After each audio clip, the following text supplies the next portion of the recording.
السلام علیکم ورحمۃ اللہ وبرکاتہ۔ الحمد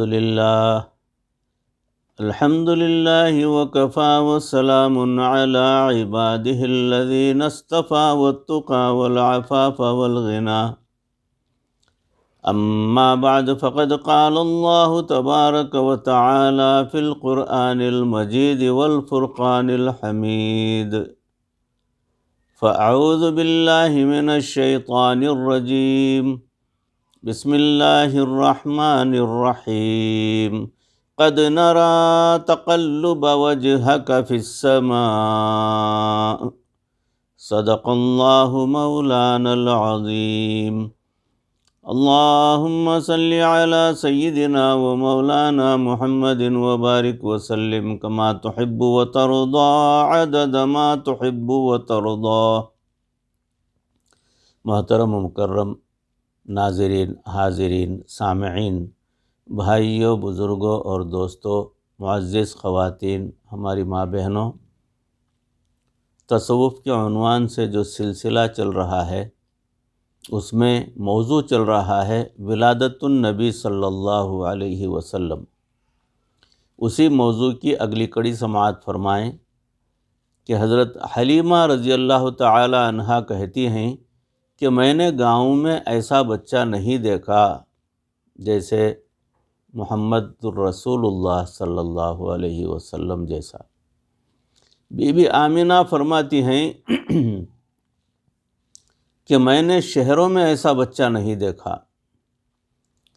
عبد المطلب فرماتے ہیں کہ میں نے ملکوں میں ایسا بچہ نہیں دیکھا، اور اگر میں چشم تخیل سے دیکھوں کہ اگر جبرائیل امین علیہ السلام پاس ہوتے تو جواب میں کہتے، حلیمہ تم نے گاؤں میں ایسا بچہ نہیں دیکھا ہوگا، بی بی آمینہ تم نے شہروں میں ایسا بچہ نہیں دیکھا ہوگا، عبد المطلب تم نے ملکوں میں بھی ایسا بچہ کہیں نہیں دیکھا ہوگا، اور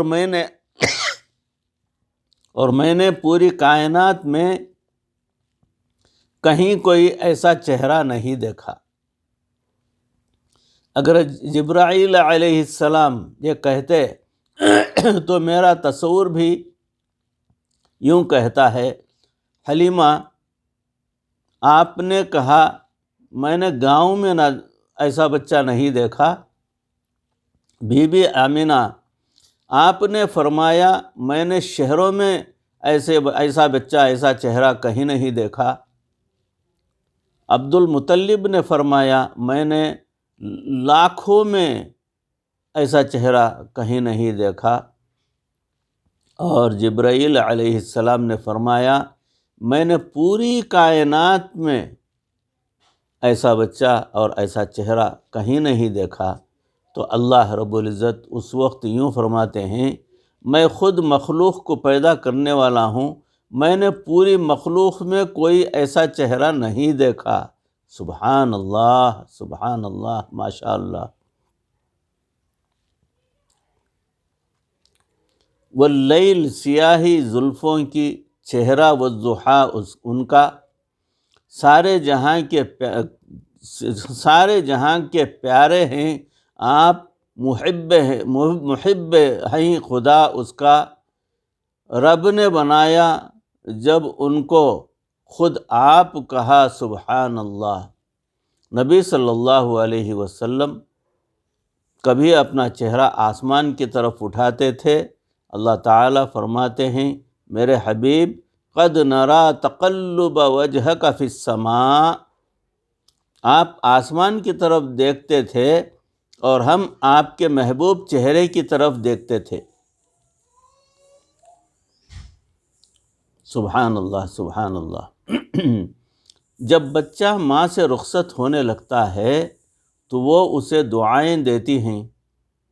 ماں کے دل پر بچے کی جدائی کی خاص کیفیت ہوتی ہے، ایک عجیب بے چینی کا منظر ہوتا ہے۔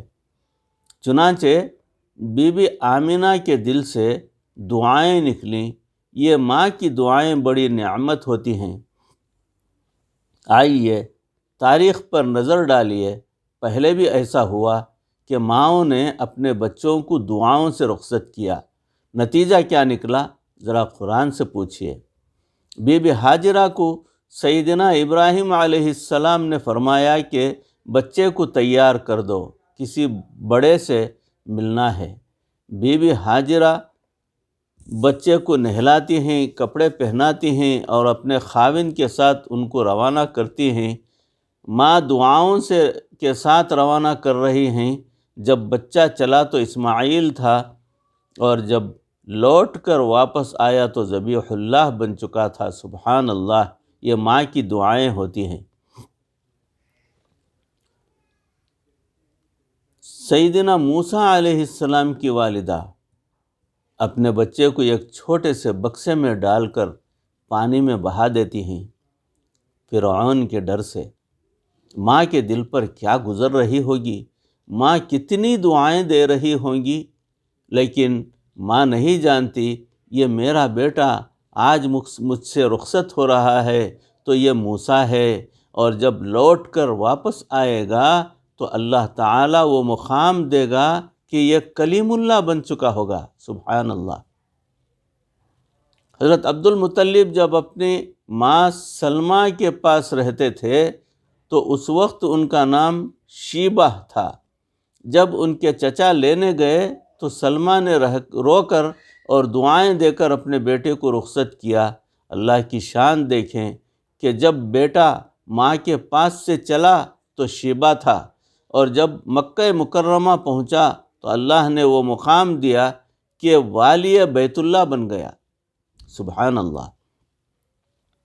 اب ذرا غور کیجئے کہ ایک بچہ ماں کے پاس سے چلتا ہے تو اسماعیل ہوتا ہے، اور واپس آتا ہے تو ذبیح اللہ بن چکا ہوتا ہے۔ ایک بچہ ماں کی دعاؤں سے چلتا ہے تو موسیٰ ہوتا ہے، اور واپس آتا ہے تو کلیم اللہ کا رتبہ مل چکا ہوتا ہے۔ ایک بچہ چلتا ہے تو شیبہ نام ہوتا ہے، اور جب مکہ مکرمہ پہنچتا ہے تو والی بیت اللہ بن جاتا ہے۔ آج بی بی آمنہ اپنے بچے کو دعاؤں سے رخصت کر رہی ہیں، نہیں جانتی تھیں کہ آج یہ بیٹا محمد ہے، جب لوٹ کے آئے گا تو اللہ وہ مقام دیں گے کہ محمد الرسول اللہ صلی اللہ علیہ وسلم بن جائیں گے۔ عزیز بھائیو، ماں کی دعاؤں سے اپنے آپ کو محروم نہ کیا کرو۔ کچھ نوجوان ضد کرتے ہیں، بیجا ہٹ دھرمی کا مظاہرہ کرتے ہیں اور ماں کا دل دکھاتے ہیں۔ نتیجہ یہ نکلتا ہے کہ اللہ تعالیٰ کی طرف سے ملنے والے انعام سے محروم ہو جاتے ہیں۔ ماں کی دعائیں لے کر چلو، اور پھر دیکھو کہ اللہ رب العزت کی کیا رحمتیں ملتی ہیں، کیا برکتیں ملتی ہیں۔ نبی اکرم صلی اللہ علیہ وسلم کا مقام صدارت کیا ہے، سماعت فرمائیں کہ بہرحال بی بی آمنہ نے اپنے فرزند ارجمند کو رخصت کیا، اور حلیمہ ان کو لے کر واپس ہونے لگیں۔ اللہ کی شان دیکھیے کہ جب اونٹنی پر سوار ہونے لگے تو حلیمہ کے خاوند نے ان کو پہلے بٹھا دیا، اور بعد میں پھر آگے خود سوار ہوئے کہ میں اونٹنی کو چلاؤں۔ جب وہ خود سوار ہوئے تو اونٹنی نہیں چلی، حیران ہو کر نیچے اترے۔ جیسے ہی وہ نیچے اترے، اونٹنی چلنے کے لیے تیار ہو گئی۔ پھر آگے بیٹھے تو اونٹنی پھر نہیں چلتی تھی۔ اسے سمجھ نہیں آ رہی تھی کہ اس مسئلے کا کیا حل ہے۔ انہوں نے کہا کہ حلیمہ تم آگے بیٹھو، میں پیچھے بیٹھتا ہوں۔ حلیمہ اس پیارے سے بچے کو سینے سے لگا کر آگے بیٹھ گئیں، اور ان کے خاوند پیچھے بیٹھے۔ سواری اس وقت چلنے کے لیے تیار ہو گئی۔ سواری نے سمجھا دیا کہ اے حلیمہ کے خاوند، یہ وہ مقدس ہستی ہے کہ اگر تم اسے اپنی پشت کی طرف بٹھاؤ گے تو میں کبھی تمہیں لے کر نہیں جاؤں گی۔ میرے قدم پہ چلنا مجھے حرام ہے، اگر چلنا چاہتے ہو تو یہ کائنات کا صدر نشین ہے، اس کو آگے صدر مقام پر بٹھاؤ۔ چنانچہ اونٹنی نے بھاگنا شروع کر دیا۔ اللہ کی شان دیکھیے کہ اونٹنی ایسی تیز رفتاری کے ساتھ بھاگی کہ حلیمہ ان عورتوں سے جا ملی جو بہت پہلے سے اپنا سفر شروع کر چکی تھیں۔ انہوں نے دیکھا کہ حلیمہ کی سواری تو قدم آگے بڑھا رہی ہے۔ حیران ہو کر پوچھتی ہیں، حلیمہ تم نے سواری بدل لی ہے کیا؟ حلیمہ نے جواب دیا، میں نے سواری تو نہیں بدلی، البتہ سواری کا سوار بدل گیا ہے۔ سبحان اللہ، سبحان اللہ۔ حلیمہ فرماتی ہیں کہ میں نے اپنے سینے میں دودھ محسوس کیا۔ جب کھانے پینے کی کوئی چیز بھی نہیں تھی، مجھے محسوس ہونے لگا کہ میرے خاوند نے جو کہا تھا، عسى اللہ ان یجعل لنا فیہ برکہ، مجھے وہ برکت نظر آنے لگی۔ فرماتی ہیں کہ جب ہم گھر پہنچے تو دیکھا کہ بکریوں کے تھنوں میں دودھ بھرا ہوا تھا۔ گھر میں جتنے برتن تھے وہ سب انہوں نے دودھ سے بھر لیے۔ حلیمہ سعدیہ نے یہ کہا کہ اس بچے کی وجہ سے آج ہمارے دن بدل گئے ہیں، آج ہمارے گھر کے اندر برکتیں آ گئی ہیں، شاہی محل میں کیوں نہ پالا اس بچے کو۔ طالب علم کے ذہن میں ایک نقطہ پیدا ہوتا ہے کہ اللہ رب العزت نے اپنے بعض انبیاء کرام کو شاہی محلات میں پالا۔ ذرا غور کیجئے، حضرت موسیٰ علیہ السلام فرعون کے محل میں پلے۔ جب فرعون کی بیوی نے ان کو دیکھا تو کہنے لگی، لا تقتلوه عسى ان ينفعنا او نتخذه ولدا۔ چنانچہ حضرت موسیٰ علیہ السلام شاہی محل میں پل رہے ہیں۔ حضرت یوسف علیہ السلام کو دیکھو، عزیز مصر نے خریدا اور اپنی بیوی سے کہا، عسى ان ينفعنا او نتخذه ولدا۔ چنانچہ وہ بھی محل میں پلے، تو اللہ تعالیٰ نے اپنے بعض انبیاء کرام کو محلات میں پالا، لیکن نبی صلی اللہ علیہ وسلم کو حلیمہ رضی اللہ تعالیٰ عنہا کے غربت قدے میں پالا۔ اس کی وجہ کیا تھی؟ اس میں حکمت یہ تھی کہ اگر محل کی آسائشیں ہوتی تو نبی صلی اللہ علیہ وسلم کی وجہ سے جو برکتیں آتی لوگوں کو سمجھنے میں مشکل ہو جاتی۔ اللہ تعالیٰ نے آپ صلی اللہ علیہ وسلم کو غربت قدے میں بھیجا۔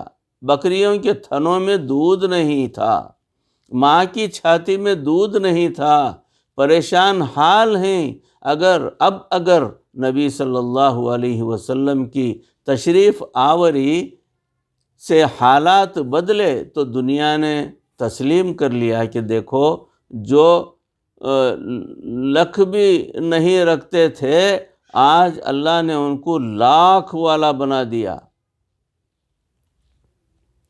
اب یہ برکتیں کس وجہ سے ہیں؟ یہ اس بچے کی وجہ سے ہیں۔ حتیٰ کہ حلیمہ کے خاوند نے ان سے کہا کہ حلیمہ لقد اخذتی مبارکتاً، یقیناً کوئی مبارک بچہ لے کر آئی ہے۔ نبی رحمت صلی اللہ علیہ وسلم کی حلیمہ سعدیہ کے غربت قدے میں تشریف آوری کی وجہ سے اتنی برکتیں ظاہر ہوئیں کہ قریب کی عورتیں آتیں اور کہتی، حلیمہ تم اپنی بکریاں کہاں چراتی ہو؟ وہ کہتی، فلاں پہاڑی پر۔ تو وہ عورتیں بھی اپنی بکریاں وہاں بھیجتی، لیکن ان کی بکریوں میں پھر بھی اتنا دودھ پیدا نہیں ہوتا جو حلیمہ کی بکریوں میں پیدا ہوتا تھا۔ دودھ اتنا زیادہ تھا۔ حضرت حلیمہ رضی اللہ تعالیٰ عنہا نے ایک عجیب بات دیکھی۔ وہ نبی صلی اللہ علیہ وسلم کو اپنے دائیں پستان سے دودھ پلاتی تھیں۔ ایک مرتبہ ان کا جی چاہا کہ میں دوسری طرف سے بھی دودھ پلاؤں، مگر بچہ دودھ ہرگز نہیں پیتا تھا۔ حلیمہ نے اس چیز کو نوٹ کیا کہ یہ بچہ ایک پستان سے دودھ پیتا ہے، اس میں کیا حکمت تھی؟ حکمت یہ تھی کہ اگر بالفرض آپ صلی اللہ علیہ وسلم دوسرے پستان سے بھی دودھ پی لیتے تو بعد میں آنے والی دنیا کہتی کہ خود تو بچپن میں بھائی کے حق کا دودھ پیتے رہے اور آج دنیا کو عدل و انصاف کا درس دینے کے لیے کھڑے ہو گئے ہیں۔ اس سے پتہ چلا کہ جب نبی صلی اللہ علیہ وسلم دنیا میں تشریف لاتے ہیں تو نبوت کا فطری مزاج لے کر دنیا میں آتے ہیں۔ بچپن میں ہی اللہ رب العزت نے آپ صلی اللہ علیہ وسلم کو وہ فطرت سلیمہ دے دی تھی کہ اپنے بھائی کے حق کی طرف منہ ہی نہیں لگایا کرتے تھے۔ اللہ اکبر کبیرہ۔ حضرت حلیمہ رضی اللہ تعالی عنہا کی بیٹی کا نام شیمہ تھا۔ ایک دن ایک عجیب بات ہوئی۔ حلیمہ رضی اللہ تعالی عنہا نے بیٹی سے کہا، شیمہ دیر ہو رہی ہے، بکریوں کو چرانے کے لیے لے کر جاؤ۔ شیمہ کہنے لگی، امی بکریاں زیادہ ہیں، میں اکیلی ہوں، میں ان کے پیچھے بھاگ بھاگ کر تھک جاتی ہوں، مجھ سے سنبھالی نہیں جاتی، کسی اور کو میرے ساتھ بھیجو تب میں جاؤں گی۔ حضرت حلیمہ رضی اللہ تعالی عنہا نے کہا، بیٹی گھر میں تو کوئی اور ہے ہی نہیں، تمہارے باپ تو بوڑھے ہیں اور میں بھی بوڑھی ہوں، لہٰذا اب تمہارے ساتھ اور تو کوئی نہیں جا سکتا، تمہیں اکیلے ہی لے کر جانا پڑے گا۔ شیمہ کہنے لگیں، اماں میرے بھائی محمد صلی اللہ علیہ وسلم کو میرے ساتھ بھیج دیجئے۔ حلیمہ رضی اللہ تعالیٰ عنہ نے کہا، بیٹی تم بکریوں کو سنبھالو گی یا بھائی کو سنبھالو گی؟ وہ تو گود میں رہنے والے ہیں۔ انہوں نے کہا، امی اگر آپ مجھے اکیلا بھیجیں گی تو بکریاں مجھ سے نہیں سنبھلیں گی، اور اگر بھائی کو ساتھ بھیج دیں گی تو میں بکریوں کو بھی سنبھال لوں گی اور بھائی کو بھی سنبھال لوں گی۔ حلیمہ رضی اللہ تعالیٰ عنہ یہ جواب سن کر حیران ہو گئیں۔ پوچھا، بیٹی کھل کر بتاؤ اصل بات کیا ہے؟ اب شیمہ نے بتایا کہ اماں ایک دو مرتبہ بھائی کو لے کر گئی، ایک تو میں نے دیکھا کہ پورا دن بادل نے مجھ پر سایہ کیے رکھا، مجھے دھوپ میں جانا ہی نہیں پڑا، اور دوسری بات میں نے یہ دیکھی کہ جو مسافر قریب سے گزرتے تھے ان میں سے کئی راہب بھی ہوتے تھے، وہ اس بچے کو دیکھ کر پہلے بچے کو پیار کرتے تھے، پھر مجھ سے پوچھتے تھے کہ یہ کون ہے، اور تیسری بات یہ ہے کہ جب میں بھائی کو لے کر جاتی ہوں تو میں دیکھتی ہوں کہ میری بکریوں نے جلدی سے گھاس چر لیا، پھر جہاں میں بیٹھی تھی یہ بکریاں آ کر میرے گرد گھیرا ڈال کر بیٹھ گئیں، میں نے بھی دیکھا، اپنے بھائی کا چہرہ دیکھتی رہی اور میری بکریاں بھی ان کا چہرہ دیکھتی رہیں۔ اللہ اکبر، سبحان اللہ، کیا جمال، کیا چہرہ رہا ہوگا میرے سرکار صلی اللہ علیہ وسلم کا۔ اللہ رب العزت نے اپنے حبیب صلی اللہ علیہ وسلم کو کیا حسن و جمال عطا فرمایا تھا۔ وَأَحْسَنُ مِنْكَ لَمْ تَرَفَطَّ عَيْنِي، اے میرے محبوب آپ سے بہتر خوبصورت چہرہ کبھی کسی آنکھ نے نہیں دیکھا ہے۔ وَأَجْمَلُ مِنْكَ لَمْ تَلِدِ النِّسَاء، اور آپ سے زیادہ حسن و جمال والا کبھی کسی عورت نے کوئی بچہ جنا ہی نہیں۔ خلقت مبرأ من کل عیب، آپ اس طرح عیبوں سے پاک اس دنیا میں پیدا ہوئے۔ کأنک قد خلقت کما تشاء، جیسا کہ اللہ رب العزت نے آپ کو آپ کی مرضی کا حسن و جمال دے کر پیدا فرما دیا ہو۔ اللہ کے محبوب صلی اللہ علیہ وسلم کے حسن و جمال میں وہ کشش اور جاذبیت تھی کہ جو بھی دیکھتا تھا اپنے دل کا سودا کر لیا کرتا تھا۔ آپ صلی اللہ علیہ وسلم کی بہن شیمہ آپ کو گود میں لے کر لوری دیتی تھیں۔ ہمارے ہاں بھی عورتیں لوریاں دیتی تھیں، وہ اپنی اپنی زبان میں لوریاں دیتی تھیں۔ ہماری والدہ جب کسی بچے کو گود میں لیتی تو یوں کہتی تھیں، حسبی ربی جل اللہ ما فی قلبی غیر اللہ، یہ پڑھ کر بچے کو لوری دیتی تھیں۔ ہمارے ہی گھر میں بعض عورتیں بچوں کو گود میں لے کر اپنی زبان میں یوں لوریاں دیتی تھیں، اللہ اللہ لوری، دودھ بھری کٹوری، سیفی دودھ پیے گا، نیک بن کر جیے گا۔ یعنی جب عورتیں بچے کو گود میں لیتی ہیں تو دعائیہ کلمات کہہ رہی ہوتی ہیں، اس میں اللہ کی یاد بھی ہوتی ہے اور دعا بھی ہوتی ہے۔ شیما بھی اپنے بھائی کو گود میں لے کر بیٹھتی تو وہ بھی لوری دیتی تھیں۔ بعض سیرت نگاروں نے لوری کے وہ الفاظ اپنے کتابوں میں برکت کے لیے لکھے ہیں۔ اس لوری میں ایک فقرہ یہ بھی تھا، ربنا ابق لنا محمدن، اے ہمارے پروردگار ہمارے اس بھائی محمد صلی اللہ علیہ وسلم کو ہمیشہ سلامت رکھنا، آمین۔ 3 یا 4 سال کی عمر میں حلیمہ سعدیہ نے یہ محسوس کیا کہ اب بچہ بڑا ہو گیا ہے، ایسا نہ ہو کہ ان کے ساتھ کوئی انہونی واقعہ پیش نہ آ جائے، لہٰذا بہتر یہ ہے کہ میں اس بچے کو ان کی والدہ کے سپرد کر کے آ جاؤں۔ چنانچہ انہوں نے آ کر بی بی آمنہ کو ان کا لخت جگر سپرد کر دیا۔ اللہ کی شان دیکھیے کہ ولادت سے پہلے ہی نبی صلی اللہ علیہ وسلم کے والد فوت ہو گئے، پھر جب 6 سال کی عمر ہوئی تو والدہ بھی فوت ہو گئیں۔ اس کے بعد اپنے دادا عبد المطلب کی کفالت میں آ گئے، کچھ عرصے بعد دادا بھی فوت ہو گئے، پھر اپنے چچا کی کفالت میں آ گئے وہ، اور اپنی جوانی کے کچھ عرصے بعد جب دعوی نبوت فرمایا تو چچا بھی فوت ہو گئے۔ ایسا کیوں ہوا؟ سب سہارے ہٹتے گئے، کٹتے گئے۔ اس میں حکمت یہ تھی کہ اگر اس طرح کسی کے سائے میں پرورش پاتے تو دنیا کہتی کہ سہاروں میں پلنے والے، سہاروں میں زندگی گزارنے والے۔ آج سہارے کی نفی کر کے اللہ کو سہارا بنانے کی تعلیم دیتے ہیں۔ اللہ تعالیٰ نے اپنے محبوب صلی اللہ علیہ وسلم کے ساتھ شروع ہی سے یہ معاملہ کر دیا، باپ سے بھی بے سہارا، ماں سے بھی بے سہارا، دادا سے بھی بے سہارا، چچا سے بھی بے سہارا۔ یہ پیغام دینا تھا کہ لوگوں، جس کا دنیا میں کوئی سہارا نہیں ہوتا، اس کا سہارا اس کا پروردگار ہوتا ہے، اور جس کا سہارا اللہ رب العزت بن جاتے ہیں، پھر اللہ رب العزت دنیا میں ان کے قدموں کو جمع دیا کرتے ہیں۔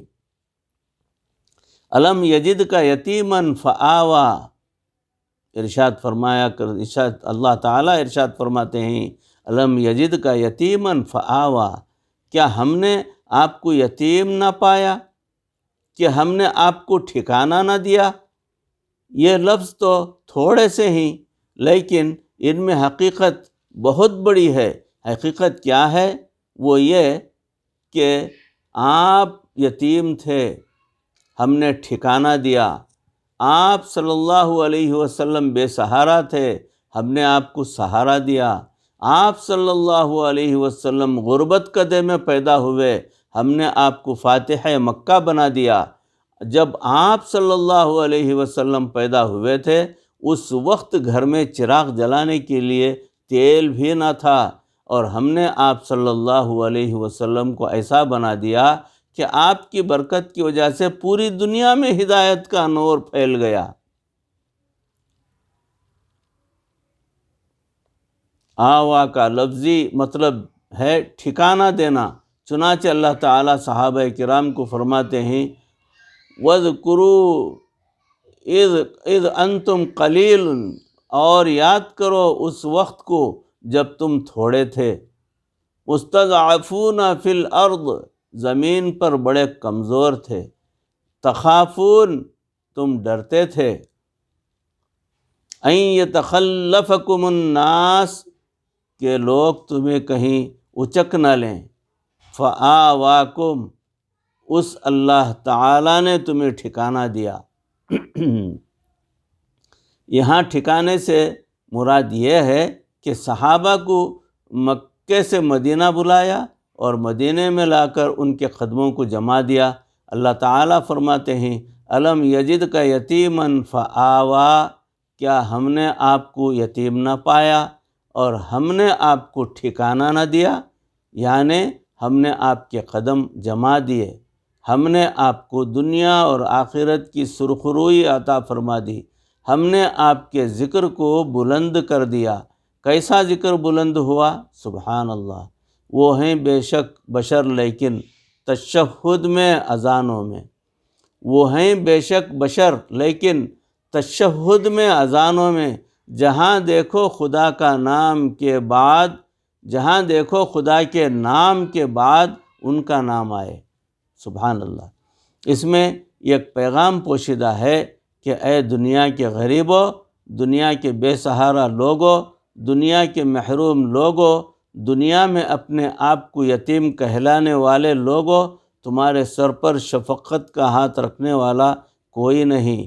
میرے محبوب صلی اللہ علیہ وسلم کی زندگی کو دیکھو، اگر تم ان کے نقش قدم پر چلو گے تو میں پروردگار تمہارے سر پر اپنی رحمت کا تاج رکھ دوں گا۔ بھائیوں، بزرگوں، عزیزوں، دوستوں، معزز خواتین، ہماری ماں بہنوں، موضوع ولادت النبی صلی اللہ علیہ وسلم چل رہا ہے۔ اسی موضوع کی اگلی کڑی انشاءاللہ اگلی نشست میں آپ کے روبرو پیش کرنے کی کوشش کروں گا۔ ان کہی سنی باتوں کو سمجھ کر، ان باتوں کو اپنا کر جو ہے سرکار دو عالم صلی اللہ علیہ وسلم کی ہستی کے تعلق سے غور کریں اور آپ صلی اللہ علیہ وسلم کے فرامین پر عمل کرنے کی پروردگار ہمیں توفیق بھی عطا فرمائے۔ پروردگار مرتے دم تک کسی کا محتاج نہ بنائے۔ اللہ ایمان پر ہمارا خاتمہ فرمائے، اخلاص کی دولت ہمیں عطا فرمائے، اور سرکار دو عالم صلی اللہ علیہ وسلم سے سچی اور پکی محبت ہمیں عطا فرما۔ مرتے دم تک پروردگار کسی کا محتاج نہ بنا، ایمان پر اور کلمے والی موت پر ہمارا خاتمہ فرما۔ وآخر دعوانا ان الحمد للہ رب العالمین۔ سبحان ربک رب العزت عما یصفون وسلام علی المرسلین والحمد للہ رب العالمین۔ السلام علیکم ورحمۃ اللہ وبرکاتہ۔